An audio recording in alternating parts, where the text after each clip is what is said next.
Are you ready? Fuck yeah, I'm ready. I'm the Wolverine.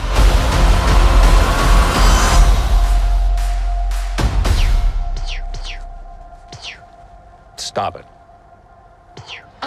Hello everyone and welcome to another Real Rap Review. This is JP Bonilla and today I'll be reviewing the newest film from Marvel Studios, Deadpool and Wolverine, which came out last Friday, but I saw it yesterday as of recording.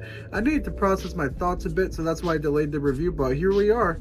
Let's get into it. So, after finally processing it, after, just a little bit, think about more and everything, I just want to say, if you really love the Fox X-Men universe, you will love this movie. I personally think that, because this is such an amazing love letter to that universe. Like, there are so many references, there's so many things here that, brings you back to that time period where Fox had the X-Men, and you had X1, 2, 3, you had Days of Future Past, First Class. Like, it has a lot of great references to those movies. And I'm not going to give any spoilers here on what those references are, but I definitely recommend you guys see it in theaters so you can see what those references are. And like I said, if you're a big fan of that franchise, then you should go out and see it. So let's get into the plot a little bit. So to sum it all up, as you guys probably saw in the trailer, Deadpool's universe is in trouble. He needs to find a Wolverine because, well, his Wolverine's dead. As you guys know, Deadpool takes place in the same universe as Logan, and, well, Logan kind of dies in Logan. So, yeah, he has to find a new Wolverine, and of course he finds the worst Wolverine possible, as dubbed by the TBA, or specifically Paradox, played by Matthew McFadden, who, by the way, in this film, dude was freaking awesome. I love Matthew McFadden. Dude is a great actor. Amazing in Succession, as most of you probably know. Just, wow, he's a fantastic actor, and he carried that into this film because dude was a lot of fun. I really liked his character here. And then basically they encounter a bunch of villains, especially Cassandra Nova, who is an evil version of Charles Xavier. In fact, she is Charles Xavier's sister, who they were both from the same womb, but I think Xavier kicked her out. That's not a spoiler, that's also in the comics and they follow that same adaptation. But yeah, that's as far as I'll go within the plot. So then they have to find a way to defeat her. You know how it goes.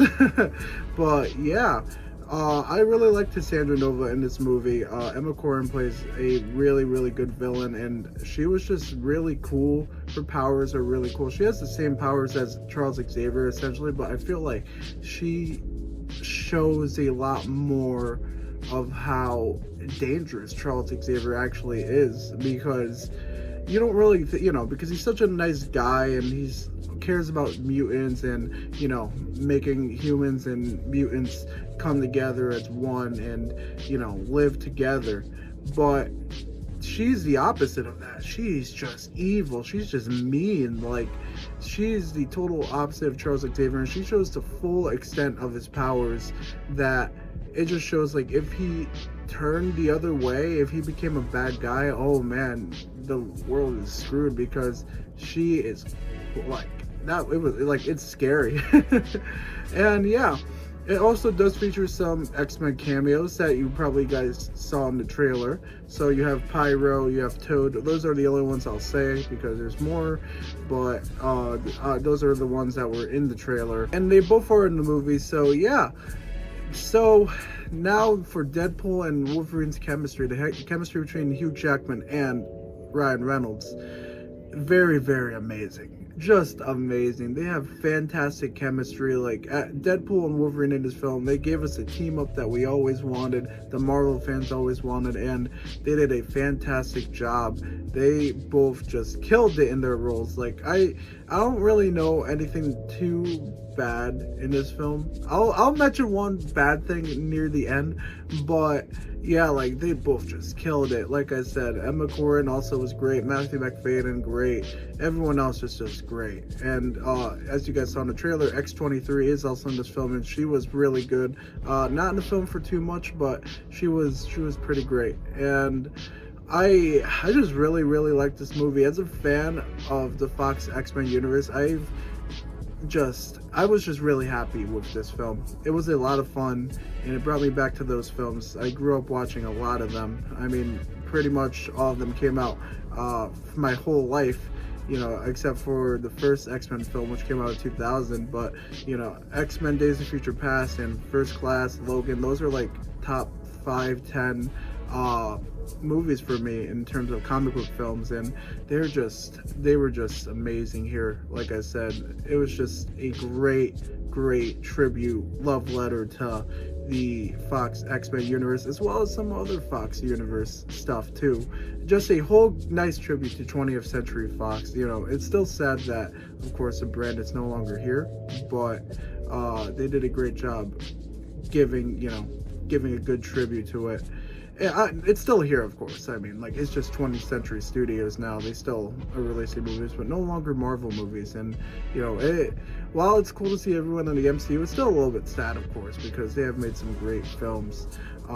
And yeah, overall, I think this was totally worth going to the theater for. Just like I said, lots of very good comedy. Actually, I didn't mention the comedy. Shoot. Yeah, so the comedy in Deadpool is a big part of this film, of course, just like every other film. And I think they hit it out of the park 95 to 98% of the time. It was really funny. There's a lot of references that, if you're in the comic book film community, like, you would know. If you're not, like, into that, like, too deep into that, it might be confusing to you, but if you are, well, you're gonna get a lot of good laughs, because there's a lot of funny references to some stuff that, you know, once you see it, you're like, oh my goodness. But yeah, like I said, I had a lot of fun watching this film in the theater, and I think it was a really good time. I think this is one of my favorite films of the year so far. There is going to be a spoiler review soon, so be on the lookout for that, because I want to talk about this film a lot, like I did with Furiosa. So yeah. Anyways, I'm going to give my final review for this, my final rating, and I think I'm going to go 4.5 out of 5 stars. I really liked it that much, and I just had a great time. Like I said, guys, I can't emphasize it enough. If you love the X-Men Fox universe, you will love this movie, and I totally recommend you guys go out and watch it. Anyways, guys, thank you for watching this review. Check out the next 2 days of reviews, which is going to be a YouTube short review of Ghostbusters Frozen Empire and a YouTube short review of In a Violent Nature, which has been pretty hyped up for a while. So be sure to check out for those. Check out our other videos as well if you haven't. And thank you guys for watching my video today. Peace out and have a great day.